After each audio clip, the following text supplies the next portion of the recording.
ലൈംഗിക പീഡന കേസിൽ രാഹുൽ മാങ്കൂട്ടത്തിന് തിരിച്ചടി. തിരുവല്ല മജിസ്ട്രേറ്റ് കോടതി ജാമ്യം നിഷേധിക്കുകയായിരുന്നു. രാഹുൽ മാവേലിക്കര സബ് ജയിലിൽ തന്നെ തുടരാം. സെഷൻസ് കോടതിയെ സമീപിക്കാനാണ് പ്രതിഭാഗത്തിന്റെ തീരുമാനം. CK അഭിലാൽ നമുക്ക് വിവരങ്ങളുമായി ചെന്നത്. അഭിലാൽ, ഏത് സാഹചര്യത്തിലാണ് രാഹുലിന് ജാമ്യം കോടതി നിഷേധിച്ചത്? ഇനിയുള്ള അപ്പീൽ ഉൾപ്പെടെയുള്ള അടുത്ത നടപടിക്രമങ്ങൾ ഏത് തരത്തിലായിരിക്കും? അന്വേഷണ സംഘത്തിന്റെ നിലപാട് എന്താണ്?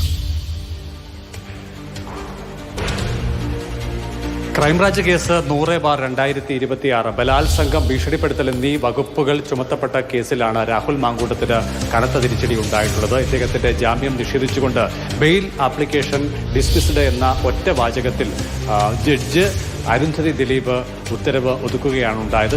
ചുരുക്കത്തിൽ അടുത്ത നിയമ നടപടിയിലേക്ക് പോകണം. അതിന് സാവകാശം, അതായത് ഏതാനും ദിവസം അതുമായി ബന്ധപ്പെട്ടുള്ള നടപടികൾക്ക് വേണ്ടിവരും എന്ന് തന്നെയാണ് കണക്കാക്കപ്പെടുന്നത്.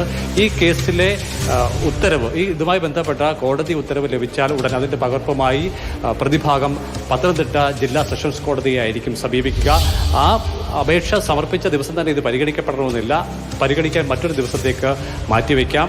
അങ്ങനെ വിശദമായ വാദത്തിലേക്ക് കോടതി പോകുന്ന പക്ഷം വീണ്ടും ദിവസങ്ങൾ ഏറെ എടുക്കാനുള്ള സാധ്യതയുണ്ട്. ചുരുക്കത്തിൽ വരുന്ന ഏറ്റവും ചുരുങ്ങിയത് ഒരാഴ്ച കാലയളവിലെങ്കിലും രാഹുൽ മാങ്കൂട്ടത്തിൽ ജയിലിൽ തന്നെ തുടരും എന്നുള്ളത് തന്നെയാണ് മനസ്സിലാക്കാൻ സാധിക്കുന്നത്. പ്രതിഭാഗം ഇതുമായി ബന്ധപ്പെട്ട് കഴിഞ്ഞ ദിവസം ഉയർത്തിയ വാദഗതികളൊന്നും തന്നെ കോടതി പരിഗണിച്ചിട്ടില്ല എന്ന് വേണം ഈ വിധിയിലൂടെ നമുക്ക് മനസ്സിലാക്കാൻ.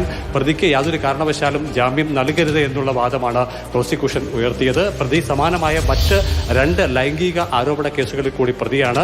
അദ്ദേഹത്തിന്റെ ക്രിമിനൽ പശ്ചാത്തലം അല്ലെങ്കിൽ ക്രിമിനൽ മൈൻഡ് ഇതിൽ നിന്നും വ്യക്തമാക്കാവുന്നതാണ്. മാത്രമല്ല, പ്രതിക്ക് ജാമ്യം നൽകിയാൽ പ്രതി മുങ്ങാനുള്ള സാധ്യതയുണ്ട്. മാത്രമല്ല, തെളിവുകൾ നശിപ്പിക്കപ്പെടാം. പരാതിക്കാരിയെ ഏതെങ്കിലും തരത്തിൽ സ്വാധീനിക്കാനുള്ള സാധ്യതയും ഉണ്ട് എന്നുള്ള കാര്യവും കോടതിയിൽ പ്രോസിക്യൂഷൻ സൂചിപ്പിച്ചിരുന്നു. ശരി, CK അഭിലാലാണ് വിവരങ്ങൾ നൽകിയത്.